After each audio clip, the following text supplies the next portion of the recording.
A few days ago, the gameplay trailer, price tag, and release date for Mafia the Old Country were revealed, and we know that it's coming August 8th for the PS5, Xbox Series, as well as PC via Steam. The question that we're asking today is Mafia the Old Country worth $50? That's for the standard edition of Mafia the Old Country, by the way. There is a deluxe version for $10 more, $60 US, which gives you additional packs, clothing, weapons, horses, vehicles for you to use as Enzo in Mafia the Old Country. So the comparison I'm going to go with price point wise is back in 2020, Hangar 13 announced Mafia Trilogy, which included Mafia Definitive Edition, Mafia 2 Definitive Edition, and Mafia 3 Definitive Edition for $60 US. In other words, you got 3 games in 2020 for $60 US. Mafia 2 and 3 Definitive Editions came out in the summer, and it was a few months before they finally released Mafia Definitive Edition, but you could buy it separately on its own for $40 US. So Mafia Definitive Edition's standalone price point was $40 US in 2020, whereas Mafia the Old Country is $50 US. Inflation probably plays into why the price is a little bit higher for Mafia the Old Country, but I do think there's going to be a lot of similarities between Mafia the Old Country as well as Mafia and Mafia 2.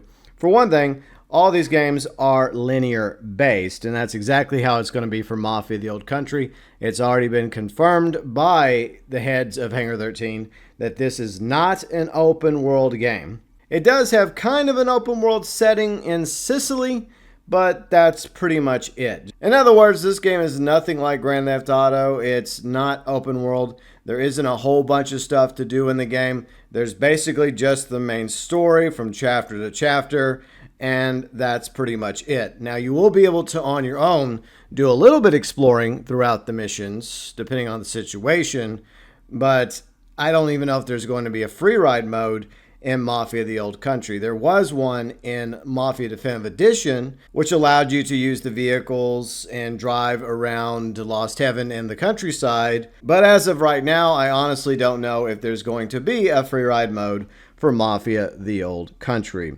Another factor to consider is this game's length.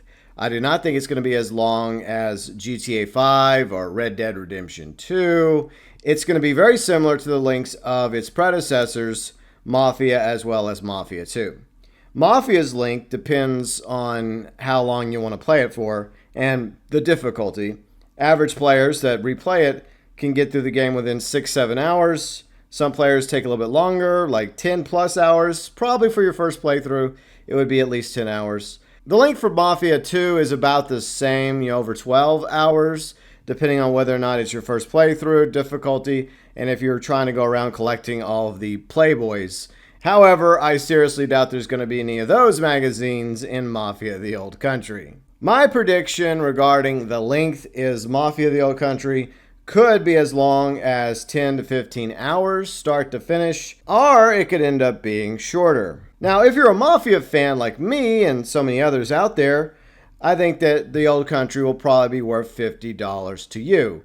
And you might even consider purchasing the deluxe edition just like I did. However, anyone new to the franchise might want to consider playing Mafia Definitive Edition and Mafia 2 before playing Mafia the Old Country in order to understand the world of the Mafia franchise and the way the game is going to play out. At the very least, I would recommend Mafia Definitive Edition. Since it's the newest game, it is the remake of the original Mafia, and it is made by the same team. Ultimately, what I hope will end up making Mafia the Old Country worth $50 is the quality of the game itself, such as the story, the setting, characters, as well as gameplay. As long as those are all good, I feel like most players will be satisfied with purchasing this game for $50 US, but it is not for everybody. But buyer be warned, this game is only similar to GTA and Red Dead on the basis that it is a crime game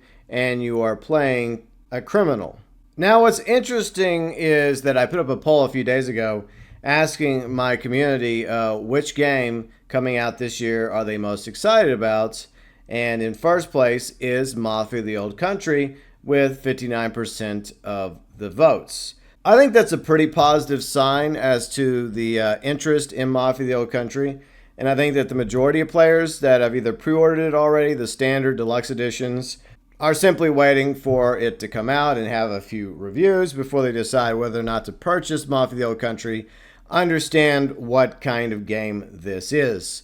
But there are some out there that need to be reminded that this is not Grand Theft Auto and it's not Red Dead. It's not going to be open world based, and there's not going to be a whole bunch of stuff that you'll be able to do in the game besides the main story. It's, once again, a linear based action game that has kind of an open world setting of Sicily. If you're on the fence about Mafia the Old Country, once again, go and play Mafia Definitive Edition or Mafia 2, or both, and wait for some reviews, like for example from my friend Carrick over at ACG. He will play the game in August, and Carrick will tell you whether or not he thinks Mafia the Old Country is worth $50 US. And so will I after I end up streaming the game from start to finish when it officially launches on August 8th for PS5, Xbox Series, as well as PC via Steam. Is Mafia the Old Country worth $50 to you? Your thoughts, views, and opinions regarding Mafia the Old Country, welcome, as always, below in the comments section.